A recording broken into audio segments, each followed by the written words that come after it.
सलाम अलैकुम। तलखुशीरी के साथ जावेद शाह मंगलम यूट्यूब चैनल पे हाजिर खिदमत है। पाकिस्तान पीपल्स पार्टी के हवाले से हम कुछ कहना चाहेंगे। आइंदा आने वाले इलेक्शन में उनका सियासी किरदार किस हद तक है और क्या पीपल्स पार्टी इक़्तिदार में आ जाएगी या इक़्तिदार से महरूम रहेगी, तो इस पे हम रोशनी डालते हैं। अभी तक की जो ग्राउंड रियलिटी जो है वो ये बता रही है कि पीपल्स पार्टी को कोई अच्छे हालात नहीं है सियासत में इस वक्त। उनके पीपल्स पार्टी के अपने जो कायद हैं उन्होंने एक बयान दे दिया है। आसिफ जरदारी साहब जो उनके मौजूद, उन्होंने कहा कि ना तजर्बेकार कह दिया बच्चे को। अब उन्होंने किस बुनियाद पे कहा उसको लेके प्रोपेगेंडा किया जा रहा है। बहरहाल पीपल्स पार्टी जो है एक कदीम जमात है और काफ़ी सियासत में हिस्सा लेती रही, माजी में भी अलाइंस करती रही, माजी में भी सीट एडजस्टमेंट करती रही। और उसके जो करशमा साथ शख्सियत है उनका नाम है आसिफ जरदारी। आसिफ जरदारी अभी फ़ाल नहीं हुए हैं, अंदरून खाना राब्तों में हैं, मगर खुल के वो अभी कोई फ़ाल नहीं हुए। वो आइंदा आने वाले दिनों में एक्टिव होंगे। उसके बाद वो सूबा सरहद में उनका लड़का बिलावल भुट्टो जरदारी वो जलसे कर रहे हैं। पेशावर में उन्होंने काफ़ी बड़ा जलसा किया, सूबा सरहद में भी जलसे कर रहे हैं वो। इसी तरीके से नून लीग भी जलसे कर रही है। तो सूबा सरहद में जब वो गए तो उन्होंने पीटीआई की मुकामी क़यादत से भी वहाँ भी उनके कुछ गैर रस्मी राब्ते हुए हैं। तो इस हवाले से जेयूआई के साथ भी उन्होंने कुछ राब्ता करने की कोशिश की है। जेयूआई वाले इस हवाले से सिंध में कुछ सीटें मांग रहे हैं जिस पर उनकी अभी सेटिंग नहीं हुई। जेयूआई के जो सरबराह हैं वो इस वक्त सदारती उम्मीदवार की आस लगा के बैठे हैं सदारत के लिए, और उनको बनाने के लिए कल ही उन्होंने बरतानवी जो सफ़ीर है, एक सफारतकार और लेडीज़ थी, उनसे मुलाकात भी की थी कि उन हलकों के लिए काबिल कबूल होंगे मगरबी दुनिया के लिए, तो ये वक्त बताएगा। बहरहाल वो भी उम्मीद लगाएं। माजी में भी उन्होंने सदारत का मुतालबा किया था, तो बहरहाल बहुत बड़ी बात है। बहरहाल वो एक मकतब फ़िक्र से ताल्लुक़ रखते हैं और एक मजहबी रहनुमा है, और अभी गज़ा के इलाके में पुरशोर और हंगामा खेज़ इलाके में जहाँ गोलाबारी हो रही थी वो वहाँ होके भी आए। तो फजल रहमान का भी एक अपना सियासी कार्ड है। उनके वालिद वज़ीर आला सरहद रह चुके हैं और 73 की आइन बनाने में मौलाना मुफ्ती महमूद साहब का बड़ा अहम किरदार था। भुट्टो साहब के साथ उन्होंने, हालांकि इख्तलाफात थे मगर फिर भी उनकी भी हुकूमत बनी थी उस वक्त सूबा सरहद में जो आज केपी के कहलाता है। तो फजल रहमान में तमाम सियासी यानी कि रमूज पाए जाते हैं उनके अंदर, और बड़े सियासी जोड़ तोड़ के वो भी माहिर हैं। तो मुमकिन है पीपल्स पार्टी से उनका इस हवाले से कोई बात हो कि हम आपको सदारत के उम्मीदवार के लिए हम भी आपको नामजद करते हैं, तो ये जरदारी साहब उनके मिलके उनको ये ऑफ़र देंगे। तो उस हवाले से कई जगहों पे जेयूआई अपनी सिंध से सीटों पे उनका ताउन करेगी इस बुनियाद पे। मगर ये आने वाले दिनों में ये मुज़ाकरात सामने आने वाले हैं, और इस हवाले से हमारे एक और साबका रहनुमा एमक्यूएम के इशरत बाद वो भी उम्मीदवार का उनका भी नाम सोशल मीडिया पे आया। तो सोशल मीडिया पे बाज़ खबरें आती हैं, उनमें कुछ सच होता है, कुछ फेक न्यूज़ होती है, मगर बहरहाल किसी कहीं ना कहीं से कोई बात चलती है, बहरहाल तो उसी का हवाला आ जाता है उसमें जल्दी सोशल मीडिया पे।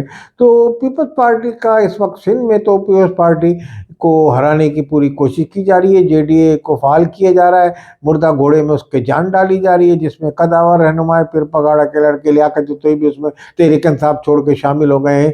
उसके अलावा इसमें फंक्शनल लीग के सारे मैन करता धरता है इसके जेडीए के, और पीपल्स पार्टी के कुछ मुनहरिफिन हैं इसमें जो उसमें जमा है। इसी तरीके के जेडीए को ही दोबारा फाल कर रहे हैं कि किसी तरीके के सूबा सिंध में भी हुकूमत कायम हो जाए, पीटीआई की वो पीपल्स पार्टी की हुकूमत ना बने और जेडीए की हम गुलाम अरबाब गुलाम रहीम जैसा तजर्बा करें। मगर मुझे ये ज़्यादा तजर्बा, अगर कहीं कोई मुदाखलत के ऐसा कोई नहीं हुआ और फेयर और शफाफ इलेक्शन हुए, तो नहीं लगता कि जेडीए की हुकूमत कोई कायम हो जाए। अब अगर सिंध की सतह पे पीटीआई पीपल्स पार्टी ताउन करती है, उसके अलावा अब हमारे यानी कि एमक्यूएम के जो अल्ताफ हुसैन उन्होंने भी ऐलान कर दिया है अपने कैंडिडेट लड़ाने का आज़ाद उम्मीदवारी के लिए, तो ये भी एक बड़ा अहम रोल अदा करेंगे, किरदार होगा इनका भी। तो ये सियासत पीपल्स पार्टी की सियासत उन लोगों से साथ चलेगी अब आगे जो नून लीग के अगेंस्ट हैं। तो अब ये जोड़ तोड़ कितना कामयाब होता है इनका अलायंस या इनकी सीट एडजस्टमेंट, یہ پیپلز پارٹی کے اوپر ہے۔ پیپلز پارٹی کے جو رہنما ہیں وہ ایسے ہیں آصف زرداری کہ اگر آگے جا کے استحکام پارٹی کا نون لیگ کے ساتھ پنجاب کی سطح پہ وزیر اعلیٰ کا، جس کا بھی فائنل فیصلہ نہیں کیا ہے، استحکام پارٹی نے وزیر اعلیٰ شپ مانگی تھی، یہ ہمارے ذرائع بتاتے ہیں، تو اگر اس کا فائنل نہیں ہوا تو زرداری صاحب اتنے وسیع قلب شخص ہیں، وہ ان کو ہو سکتا ہے یہ آفر دیں تو استحکام پارٹی کی حمایت کرنے میں کامیاب ہو جائیں۔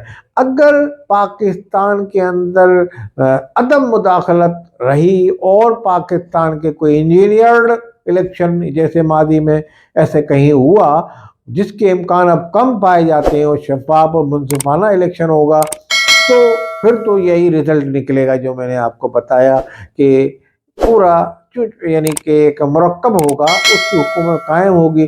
جو نون لیگ والے یہ سمجھ رہے ہیں کہ ہم چاروں صوبے میں بھرپور اپنی حکومت قائم کریں تو یہ ممکن بہرحال نہیں ہوگا۔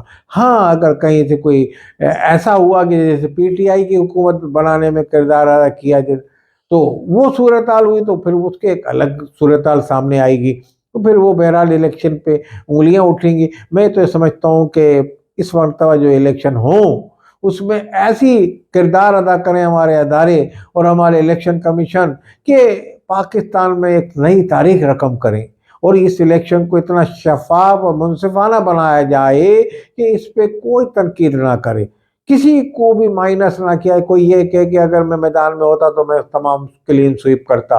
یعنی کہ اگر عدلیہ سب کو اجازت دیتی ہے الیکشن لڑنے کی، جو رہنما الیکشن میں پارٹیسپیٹ کرنا چاہ رہے ہیں تو ان کو سب کو الیکشن لڑنے کی اجازت کھلی دی جائے، کسی پہ کوئی قدغن نہ لگائی جائے۔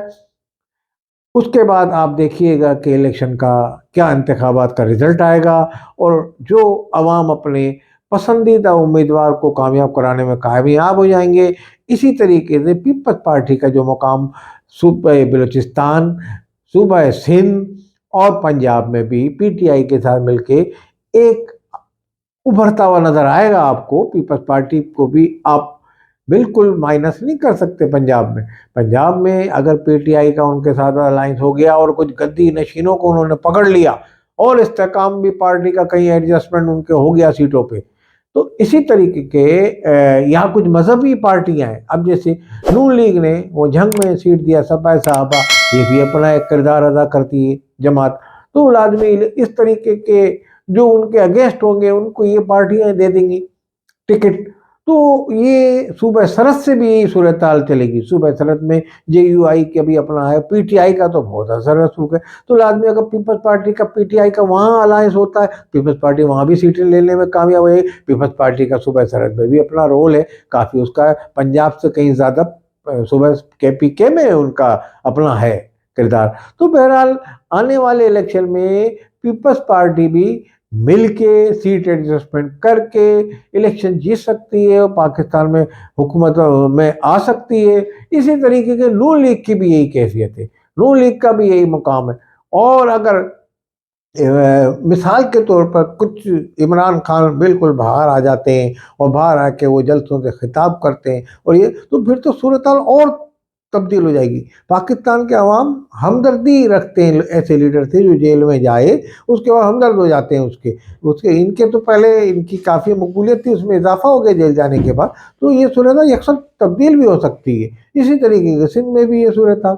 تو اب آگے آپ یہ نہیں کہہ سکتے کہ کسی پارٹی کو واضح اکثریت ملے گی، واضح اکثریت کسی کو بھی نہیں ملے گی۔ اسی طریقے کی حکومت بنے گی، مخلوط حکومت جس کو آپ کہہ سکتے ہیں، وہ اس میں قائم ہوگا اور پاکستان میں استحکام آئے گا، امن آئے گا۔ ہماری دعا ہے کہ ایسا الیکشن ہو جس میں تمام پارٹیوں پاکستان کی جو نمائندگی کرتی ہیں، جب اس کو عوام پسند کرتے ہیں، ان تمام کو پارٹیسپیٹ کر رہے ہیں وہ اس میں، اور جیت کے آئیں الیکشن میں اور پاکستان کے عوام کی خدمت کریں۔ پاکستان بڑے مسائل سے دوچار ہے اس وقت، تو یہ اقتصادی اور معاشی صورتحال اور سرحدوں کی صورتحال بہتر ہو۔ والسلام علیکم ورحمۃ اللہ۔